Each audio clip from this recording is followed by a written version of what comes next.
উর্মি, আপনি খবরের শুরুতে যেটি সহকর্মী সাভার থেকে জানিয়েছেন লিটন, যে গাজীপুরেও কিন্তু পোশাক কারখানাগুলোতে সকাল থেকে কিছু কিছু জায়গায় আপনার অসন্তোষ দেখা দিয়েছে। তো সেই জায়গা থেকে কিন্তু হচ্ছে গাজীপুরে যিনি পুলিশ সুপার রয়েছেন আবুল কালাম আজাদ, তার নেতৃত্বে পুলিশ এবং সেনাবাহিনীর এই যে আপনার আভিযানিক দল রয়েছে, তারা কিন্তু সেই অসন্তোষ জায়গাগুলোতে কিন্তু হচ্ছে তারা অভিযান করছে। অর্থাৎ হচ্ছে পোশাক কারখানার শ্রমিকদেরকে তাদের যে দাবি দাবা গুলো আছে সেই দাবি দাবা গুলো হচ্ছে বুঝিয়ে তাদেরকে কিন্তু হচ্ছে ঘরে ফিরেছেন, আবার অনেক জায়গায় কর্মস্থলে ফিরেছেন।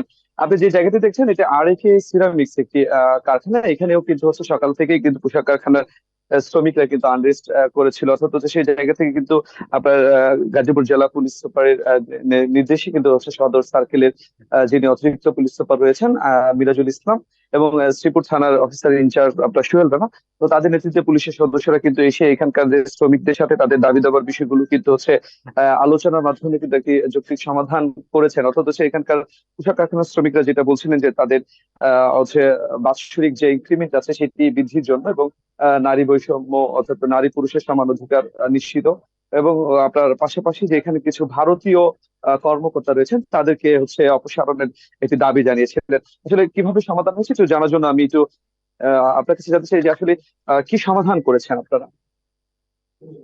আরেকে সিরামিক ফ্যাক্টরির 22 বছরে এই প্রথম এখানে শ্রমিক অসন্তোষ দেখা দিয়েছে এইবার।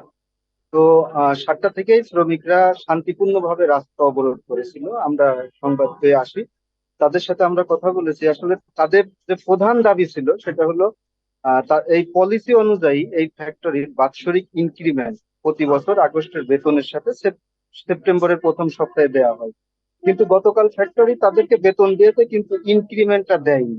এটাই ছিল তাদের মূল দাবি। আমরা এসে তাদের সাথে কথা বলি এবং ম্যানেজমেন্টের সাথে কথা বলি। ম্যানেজমেন্ট আশ্বস্ত করে যে আগামী রবিবারে তাদেরকে ইনক্রিমেন্টের তাদের যোগ হয়ে যাবে এবং পরবর্তী বছর থেকে এই ভুলটা আর হবে না। তো এর প্রেক্ষাপটে তারা সকল দাবি তারা মেনে নিয়েই তারা আহ, ফিরে গেছেন এবং লাঞ্চের পরে 2টা থেকে আবার তারা কাজে যোগদান জি, করবে। ধন্যবাদ। এছাড়াও তাদের অন্যান্য যে যৌক্তিক দাবিগুলো ছিল ম্যানেজমেন্ট আস্তে আস্তে তাদের সাথে কথা বলে মেনে নেবে বলে আশ্বাস দিয়েছে। জি, উর্মি, আপনি শুনতে পাচ্ছিলেন যে অর্থাৎ হচ্ছে যে যৌক্তিক যে দাবিগুলো ছিল সেই দাবিগুলো মেনে নেওয়া হয়েছে। তো আবার যৌথ বাহিনীর যে অভিযানটি আসলে পোশাক কারখানার নানান অসন্তোষের কারণে কিন্তু হচ্ছে ঠিক ওভাবে আনুষ্ঠানিক ভাবে এখনো শুরু করতে পারেনি, কিন্তু চিহ্নিত যে অপরাধীরা রয়েছে তাদেরকে গ্রেফতারে এবং যে অস্ত্র উদ্ধারের যে অভিযানটি সেটি কিন্তু তারা ছোট ছোট আকারে কিন্তু তারা করছেন।